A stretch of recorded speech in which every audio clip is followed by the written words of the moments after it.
we work with low-income parents to help equip them for living wage employment through paid training, and we do that alongside the local church.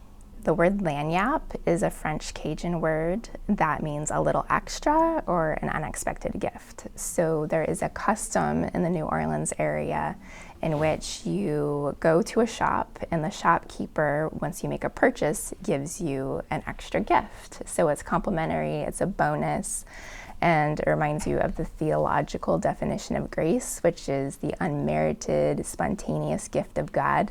So folks in the South have this cultural artifact that just helps explain grace. So they have Langiappe, it's a little extra.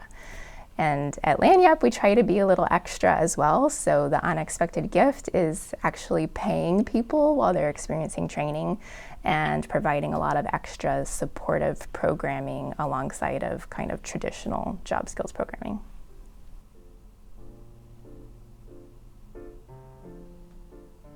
The best part of what I do is I get to see transformation. So within about 100 days, our trainees have job offers in the community, and I see them go from really low confidence, not having much knowledge about financial literacy or believing that they have a valuable skill set, and they go from that to being really confident in a job interview, knowing that they can add value to an employer somewhere, and just feeling confident in life and being able to budget and resource their future and cook and do all sorts of things that they didn't know how to do before.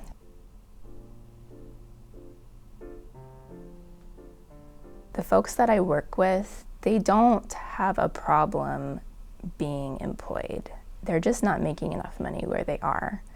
And the labor market demands that you have a skill or an education.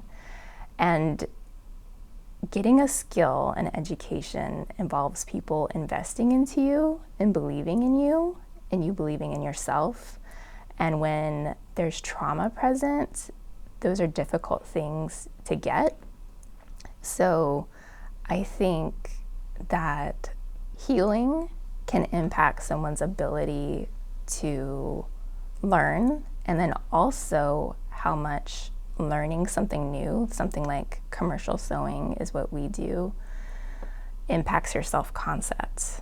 Yeah, our trainees, they're not getting jobs sewing, but what that consistent investment does for them is really transformative. It gives them a hope, a confidence, and I've just got to say, like, they're knocking it out of the park.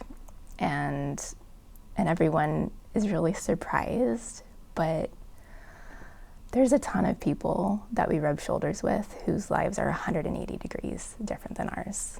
They don't have one supportive person in their life. And so when they come to Langiappe, they have like 10 to 12 people who constitute a community, and they have this posse of cheerleaders that follows them around in their head and their hearts when they go out into the world again.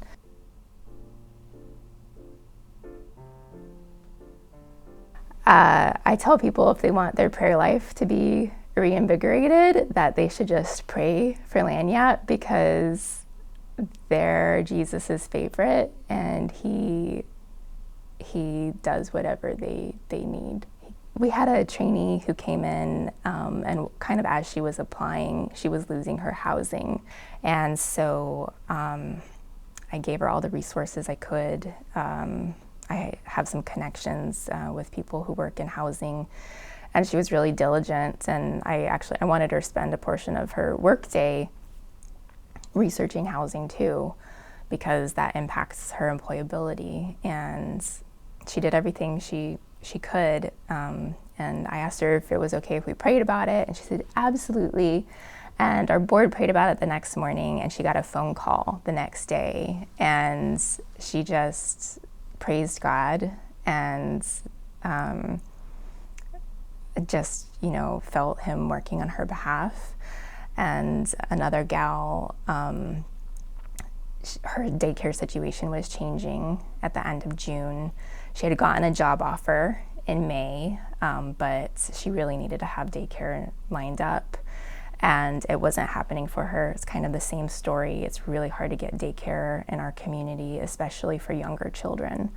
And so she had a son under 2 and an older daughter, and she finally found daycare for her older daughter, but her son, she couldn't. And so there was one daycare that said, call us on May 16th. We might have a spot. And so May 17th was her last day, and I came in and I said, did you get a call? And we all knew what I was talking about. And she said, yes, my daughter's daycare is going to take him. And so we were praying about a daycare across town. She would have had to drive to 2 daycares in the morning in order, before she went to work. And she was like, it's not odd, it's God. So she needed a rocking chair, and I asked a family who was donating one to the church if she could have it, and they said, well, no, we really want this to be in the children's area, but we're willing to buy a new one and just send it to you. And so they did, and it came on her birthday, and I just kept telling them, like, do you see how much Jesus loves you? Like, do you see him working on your behalf? And they really did. And one of them, a couple of months after she got her job, she's started to come to church with us, which is just really special, because being a single mom at church can be a really difficult place to be. But she's just met so many people there that she walks in and everyone's just like, Jasmine, how's your job? How's your kids? And she's like a celebrity there. So it's really special to see something like that turned around, where it could be a really awkward place to be, but now she's just like a favorite and a celebrity. And I think that's how Jesus wants single moms to feel when they walk into church. So it's just sweet. It's sweet that he did that for her.